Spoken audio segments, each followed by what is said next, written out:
Gaano mo kamahal ang pamilya mo? So parte nung pagmamahal ko sa pamilya ko is yung pagpaplano kung papaano sila pag wala na ako financially. Ang problema kasi, ang hirap para sa isang common Filipino na mag-iwan ng generational wealth sa mga anak nila at apo nila kasi parang kailangan mo ng malaking pera eh. Gandang araw po, ako po si CRP, na Jim D po. So meron naman po tayo another good topic at saka proof of completion ngayong araw na to. Yung isang beses kasi napag-usapan natin about sa family natin, so yun yung naisip ko ngayon na magandang topic. Gaano ba kamahal yung pamilya mo? Kagaya ng kwento ko, sabi ko sa inyo, ako mulat sa pool, tong business na to, na itayo ko to, na itaguyod para sa pamilya ko. Kasi una, single parent lang ako, so kailangan ko ng extra income. Tapos along the way, hindi ko talaga intention na mag-focus sa gym. Iba talaga kasi yung business ko noon. Pero along the way, natutunan ko itong mga bagay na to na gusto ko i-share sa inyo.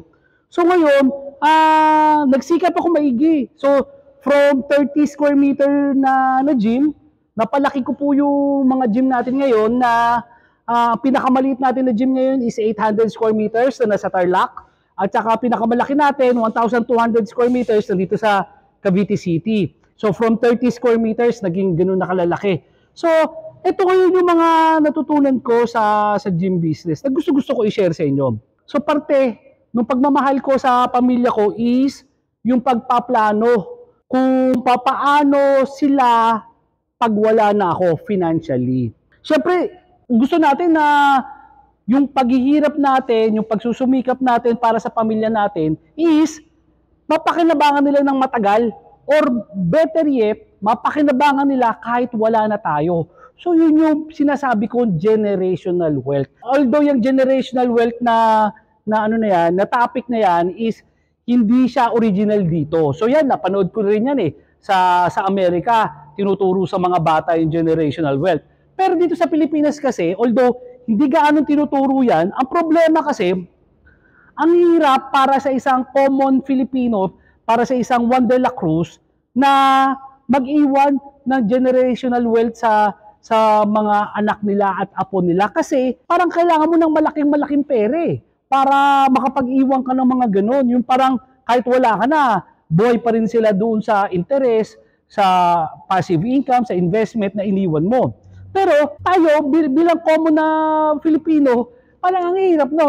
Kagaya na sabi ko sa last video natin, ang sinasuggest ng mga financial experts, kailangan mo 15 million pesos para makapag-retire. Parang hindi basta-basta posible yun para sa common Filipino. So ito ngayon, yung gym business, ito yung ginawa kong vehicle para sa generational wealth. Pero bago siya naging vehicle for generational wealth, magiging vehicle ko siya for retirement. So yung vehicle for retirement ng gym business is all another topic, which is na-discuss ko na rin. Pero ngayon, i-discuss natin ngayon yung generational wealth. Yung gym business is a vehicle para doon sa generational wealth. Bakit at papaano? So ito yun.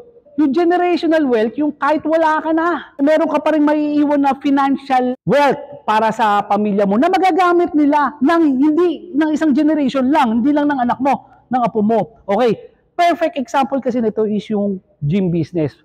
Ito, hindi to sales talk. Actually, stress ako noong isang araw. Nag-viral yung isang reels natin. 500,000 as of today, 500,000 na yung nag-reviews. Pero anyway, yung gym as generational wealth ay hindi ko to invento. Hindi ito na parang sales talk. Kasi tingnan mo to, dyan sa lugar nyo, most probably, may isang gym dyan na napakatagal na. Kaya dito sa Cavite, yung unang pinag-gyman ko dati rito, way back year 2000, 1990s. Hanggang ngayon bukas pa, yung garage gym. Sipin mo kung 1999, bukas na yon. So almost 30 years na. Almost 30 years na na operational siya. 'Di ba? So isipin mo, kung 30 years na yung gym na yon, yung original na nagtayo noon, nagkaanak. So pwedeng 30 years old na ngayon yung anak na yon. Yung 30 years old na yon, na anak nila, pwedeng ipinamana niya na dun sa anak na, kunyari, na ipamana niya. Yung anak naman ngayon na magpapatuloy, Kasi yung gym business kasi pang matagalan to. Bakal to eh. Konting himas mo lang rito, konting pintura lang dito, brand new na to. Yung bakal na to, yung plates na to, hindi gumagaan to. Yung 10 pounds 30 years ago, 10 pounds pa rin ngayon. Sabi ko nga, yung gym na yon, ang dami ng pinalaking katawan. So ibig ko sabihin, yung mga bakal na yan, pwede mo ipamana sa mga anak mo to eh. Maski sa apo mo. Kumbaga, ito, pinakinabangan ko ng maigi. Yung Gym Republic, 2008 pa lang, bukas na kami. So, 16 years na. 16 years na yung Gym Republic. Sabi ko nga sa inyo, yung plato ko, nung unang-una pa hanggang ngayon, nandun pa eh. Kasi hindi ko binenta yon for sentimental purpose. Kasi, yun na lang yung natira na original na gamit ko mula nung nagbukas ako noong 2008. Tapos, ngayon, na-realize ko, grabe. Yung plato na yun, na binili ko lang dati ng 18 to 20 pesos per pound, ngayon, 35 to 45 pesos per pound na siya. Hindi mo, yung puhunan ko, lumaki, dumoble, nag-triple pa, doon pa lang sa plato. Ganun kaganda yung yung gym business. So, kumbaga, isang beses ka na muhunan. Tapos, pinatagal mo yan. Kahit ibenta mo to after 10 to 20 years, ginagarantisado ko sa iyo kapatid. Kung ibebenta mo to 10 to 20 years, pagkatapos mo binili to sa akin, sinisigurado ko sa iyo, mabebenta mo pa to ng mas mahal kesa sa magkano mo siya binili sa akin. So, ganun kaganda yung gym business. So, ngayon, pinakinabangan ko na to. Tapos, kung nanaisip, ni Lord, nakunin na ako. Itong gym business na naipundar ko, sa mga anak ko na mapupunta. So ngayon, hindi na sila magpapakapagod ngayon ng pagbili ng equipment, pag-setup ng gym, pagmamarketing. Bakit? Kasi established na yung Gym Republic, tumatakbo na yung Gym Republic, kokolekta na lang sila ng pera. So sa ganoon, makakapag-provide ako sa kanila kahit wala na ako. Kahit wala na ako sa mundo. Makakapag-provide pa rin ako sa kanila ng mga pangangailangan nila financially. Dahil sa akin, dahil sa investment ko sa gym business, na ipoprovide ko pa yun. Hindi lang sa anak ko. Kaya pang i-provide ng gym business ang mga pangangailangan ng apo mo at mga susunod pang generation.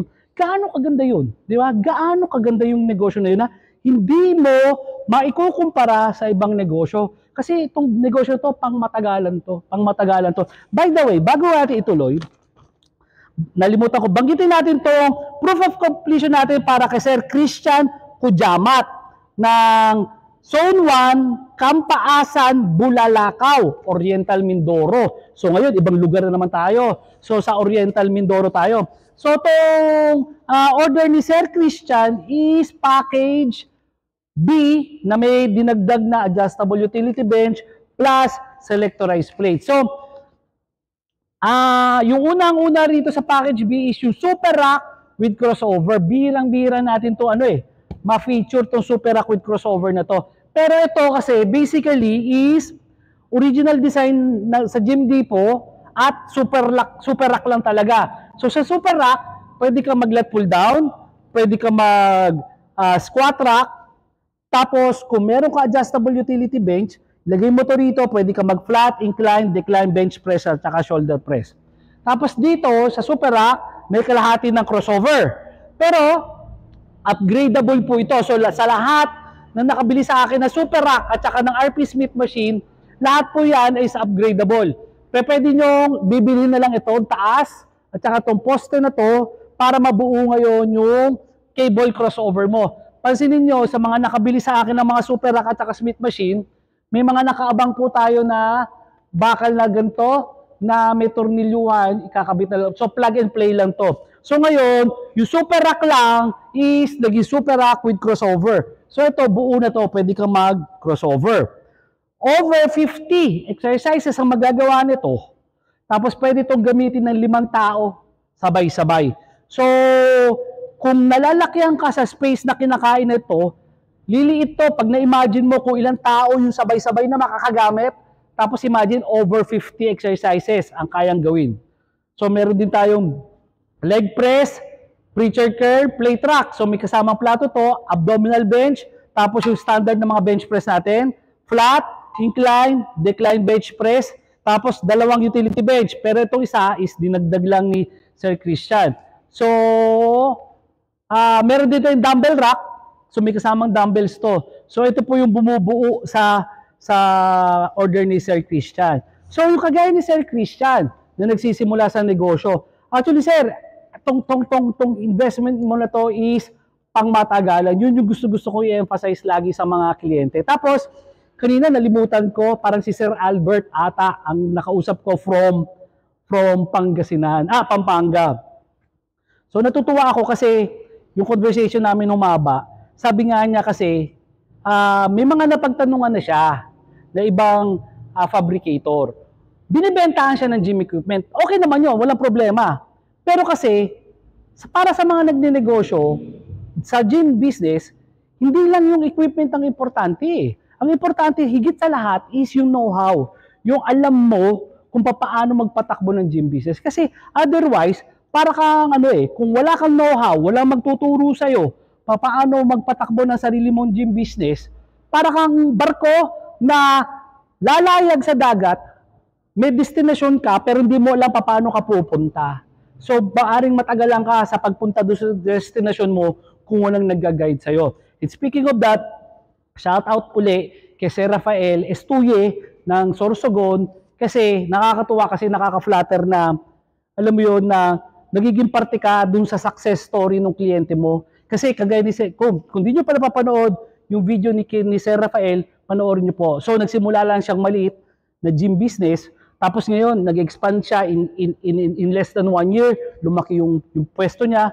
So natutuwa ako kasi nakita ko nag-grow yung business niya. Kumbaga, hindi lang ako masaya na bumili siya ng gym equipment sa akin. Mas masaya ako kasi nakikita ko na successful siya.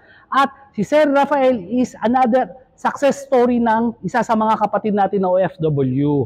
So, lately marami tayong nagiging kliyenteng OFW mga nakakapanood ng videos natin. So, yun, kung di kayo naniniwala doon sa sinabi ko, dayuhin nyo si Sir Rafael sa Sorsogon, parang Prieto Diaz Sorsogon, or i-check nyo yung kanyang FB page na Rev Fitness sa Sorsogon. So, mabalik tayo. So, Sir Christian, Sir Rafael, so, bottom line, ang business na kinuha nyo sa akin, pang matagalan to.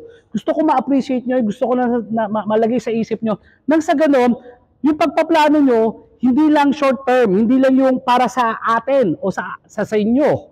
Kundi maisip nyo na, oo nga pwede ko nga palang iwan to sa mga anak ko, sa mga apo ko.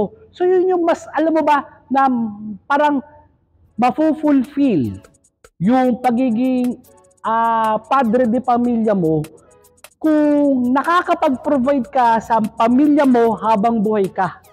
At lalo kang masasayahan kung sa isip mo, alam mo na kung mawawala ka sa mundo, makakapag-provide yung business na iniwan mo sa pamilya mo. Ako po si RP, na Jim D po. Maraming salamat po.